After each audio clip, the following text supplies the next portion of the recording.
শুভ সকাল বন্ধুরা, সবাই কেমন আছো? আশা করছি ভালো আছো। আমরাও তোমাদের আশীর্বাদে, প্রভুর আশীর্বাদে ভালো আছি।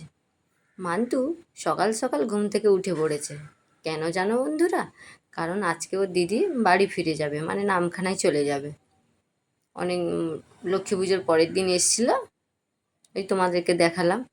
তো যাই হোক, দিদির কাছে, দিদির সঙ্গে চলে গেল। আমিও সঙ্গে গেছিলাম। গিয়ে স্টেশনে দিদির সঙ্গে বক বক বক বক করছে, কারণ ট্রেন আসতে একটু দেরি আছে। তাই বকর বকর করছে, বলছে আমি তোমার সঙ্গে যাব দি ভাই, দিদুনের কাছে যাব, এইসব বলছে। ট্রেন আসলে ট্রেনে উঠবো।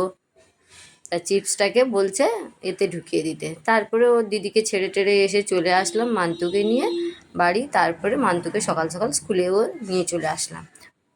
ভোরের ট্রেন তুলে দিয়েছি, তারপরে এসে মান্তু স্কুলেও চলে এসছে। এখানে স্কুলে আন্টির সঙ্গে পড়াশুনো করছে আর বলছে মা তুমি বাড়ি চলে যাও, পরে আসবে আমাকে আনতে। আমি বললাম ঠিক আছে।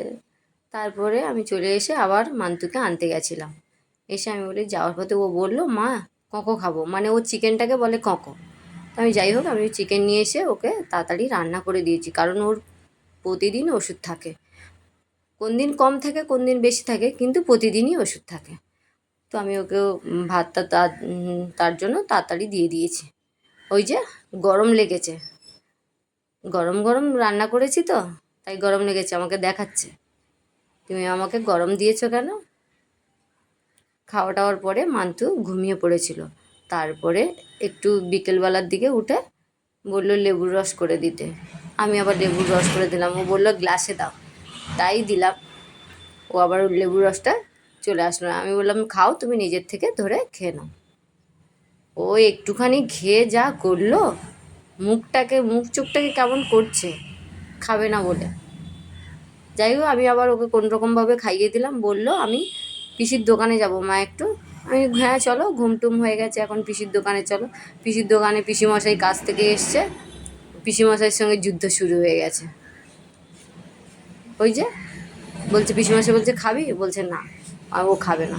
তারপরে বন্ধুরা সন্ধেবেলা একটা জন্মদিন বাড়ি ছিল আমার, মানে মান্তুর একটা দিদি ভাই। তো ওখানে জন্মদিন হওয়ার পরে তারপরে কেক ফেক কাটা হয়ে গেল। হওয়ার পরে মান্তু চলে গেল। ওর তাড়াতাড়ি খুব খিদে পেয়ে গেছিলো। ও সবার আগে ওকে আগে খেতে দিতে হবে, তাই পুরোটা খালি। তারপরে ওকে বললো ঠিক আছে তুমি বসো, তোমাকে খেতে দিচ্ছি। তারপরে একে একে সবাই চলে এসছে। আসার পরে এই যে এই অবধি কালকের ব্লগটা ছিল। যাই হোক বন্ধুরা, কেমন হয়েছে বলো, কমেন্ট করে জানিও, আর পাশে থেকো। সবাই ভালো থেকো, সুস্থ থাকো।